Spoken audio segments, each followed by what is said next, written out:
여러분, 한때 극심한 갈등을 겪었던 두 사람이 결국 화해를 했지만 그 직후 한 사람이 세상을 떠났다는 소식이 전해졌습니다. 그리고 더 충격적인 것은 일부 온라인에서는 이를 두고 승패를 가리거나 축하하는 반응까지 나오고 있다는 점입니다. 과연 이런 모습이 우리가 바라야 할 사회의 모습일까요?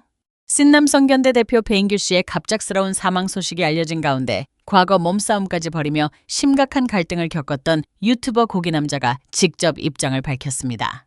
많은 사람들이 두 사람의 과거 악연을 떠올리며 고기남자에게 축하한다는 댓글을 남겼지만 그의 반응은 예상과는 전혀 달랐습니다.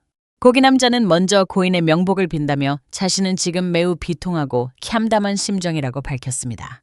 특히 자신의 채널에 달린 최종 승자는 고기남자라는 식의 댓글을 공개하며 한 사람의 죽음을 누군가의 승리로 소비해서는 안 된다고 강조했습니다.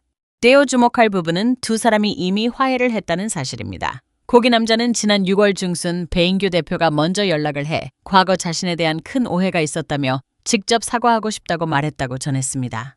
이후 인천 자택에서 만나 진심 어린 사과를 받았고 서로의 오해와 감정을 모두 풀었다고 설명했습니다. 제 생각에는 이 대목이 가장 많은 것을 시사합니다. 오랫동안 극단적인 대립을 이어왔던 사람들도 결국 대화를 통해 관계를 회복할 수 있었다는 점입니다. 하지만 인터넷 공간에서는 그 이후의 변화보다 과거의 갈등만 소비하려는 분위기가 더 강하게 남아있는 것처럼 보입니다. 고기남자는 고인을 향한 조롱과 모욕, 근거 없는 추측을 멈추고 마지막 가는 길만큼은 조용히 애도해달라고 거듭 당부했습니다. 뒤로 다른 유튜버 야생마 역시 안타까운 심정을 전했습니다. 그는 이번 달에도 여러 차례 배 대표를 만났고 불과 며칠 전에도 함께 웃으며 대화를 나눴다며 평소 이상한 행동이나 극단적인 생각을 전혀 느끼지 못했기 때문에 더욱 충격적이라고 밝혔습니다.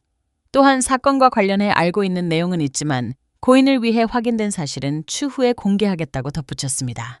배인규 대표는 인천 영종도 자택에서 숨진 채 발견됐습니다. 그는 윤석열 전 대통령 탄핵 반대 집회와 반페미니즘 활동으로 잘 알려진 신남성연대 대표였습니다. 지난해에는 인천의 한 모텔에서 필로폰을 투약한 혐의로 검거돼 수사를 받기도 했습니다.